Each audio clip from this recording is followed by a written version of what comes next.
Messrs Surya enterprises ही व्यापार संस्था दिनांक 8 सप्टेंबर 2021 रोजी वस्तू आणि सेवा कर कायद्यान्वये नोंदणीकृत झाली असून संबंधित व्यक्तीने कोणतीही वस्तू अथवा सेवा प्रत्यक्षात न प्राप्त करता तसेच कोणत्याही वस्तूची देवाणघेवाण न करता एकूण 20.20 कोटी रुपयाच्या बनावट इनपुट टॅक्स क्रेडिट ITC फसवणूक करणाऱ्या पद्धतीने बनावट बीजकांच्या आधारे ITC प्राप्त केल्याचे निदर्शनास आले आहे।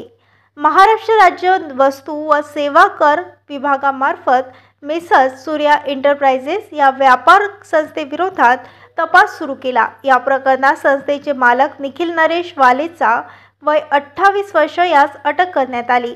तपासादरम्यान व्यापाराच्या नोंदणीकृत पत्त्यावर संबंधित अधिकाऱ्यांनी भेट दिल्यानंतर असे आढळून आले की आरोपीने 17.3 कोटी रुपयांचे बनावट ITC अस्तित्वात नसल्याच्या संस्थेच्या माध्यमातून प्राप्त केले।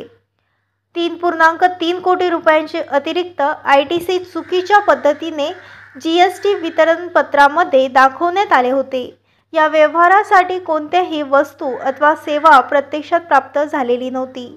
प्रथम वर्ग न्यायदंडाधिकारी उल्हासनगर यांनी निखिल वालेचा याला 30 जुलै 2025 पर्यंत न्यायालयीन कोठडी ठेवण्याचे आदेश दिले आहेत। बेकायदेशीरपणे ITC मिळवणे अथवा हस्तांतरित करणे, राज्य वस्तू व सेवा कर विभागामार्फत बनावट बीजक व खोट्या व्यवहारांद्वारे केली जाणारी करचोरी यांच्यावर नियंत्रण ठेवण्याच्या अनुषंगाने सुरू करण्यात आलेल्या विशेष तपास मोहिमेअंतर्गत ही कारवाई करण्यात आली। या कारवाईत राज्य कर सहाय्यक आयुक्त संतोष लोंढे, कर अधिकारी दीप्ती पिलारे, सुजित कक्कड, संतोष खेळकर तसेच निरीक्षक व कर सहाय्यक यांच्या विशेष पथकाच्या मदतीने करण्यात आली। महाराष्ट्र न्यूज लाईव्ह मुंबईसाठी दिलीप कुमार चव्हाणसह कॅमेरामॅन गोपाल चव्हाण, मुंबई।